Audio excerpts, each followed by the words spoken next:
While the history books are filled with tales of obsessive visionary geniuses who remade the world in their image with sheer, almost irrational force, it is found that history is also made by the individuals who fought their egos at every turn, who avoided the spotlight and who put their higher goals above their desire for recognition. So what is this ego? Holiday is not referring to Freudian ego.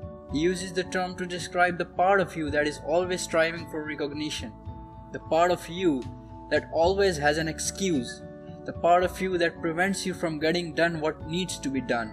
It is not a power that corrupts, that would be too simple. Instead, it is a force that fragments, it mesmerizes, it clouds your mind and puts blindfolds on you.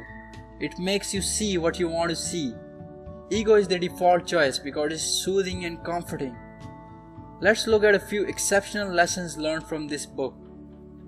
Lesson number 1. Plus minus equal. The mixed martial arts pioneer and multi-title champion Frank Shamrock has a system. He trains fighters in that he calls plus minus unequal. Each fighter to become great, he said, needs to have someone better that they can learn from, that is plus, someone lesser who they can teach, that is minus, and someone equal that they can challenge themselves against, that is equal. The purpose of Shamrock's formula is simple: to get real and continuous feedback about what they know and what they don't know from every angle. It purges out the ego that puffs us up, the fear that makes us doubt ourselves.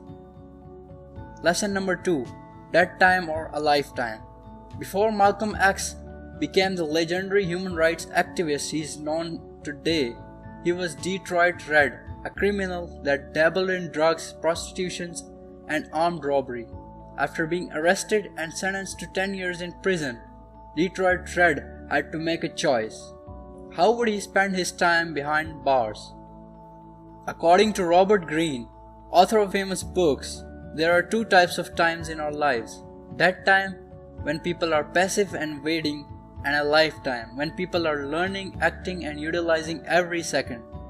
Every moment of failure, every moment or situation that we did not deliberately choose or control present this choice: a lifetime or dead time. Detroit Red chose a lifetime and became Malcolm X.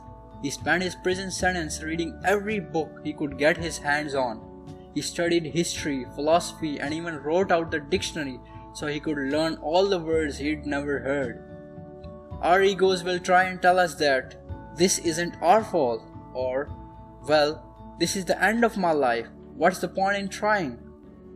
Malcolm X was a man that curved his ego into humility and turned time in prison into the ultimate opportunity of transformation and growth. Lesson number 3. To stay humble, think of yourselves as an eternal student. It is impossible for a man to learn that which he thinks he already knows. Epictetus.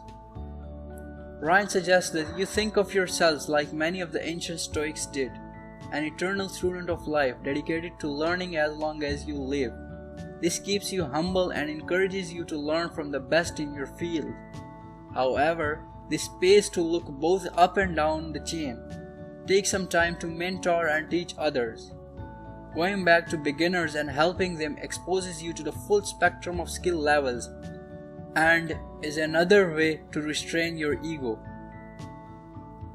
These were few of the extracts from the book Ego is the Enemy by Ryan Holiday. If you want to add something that I've missed, mention it down in the comments below. Like and share this video with your friends.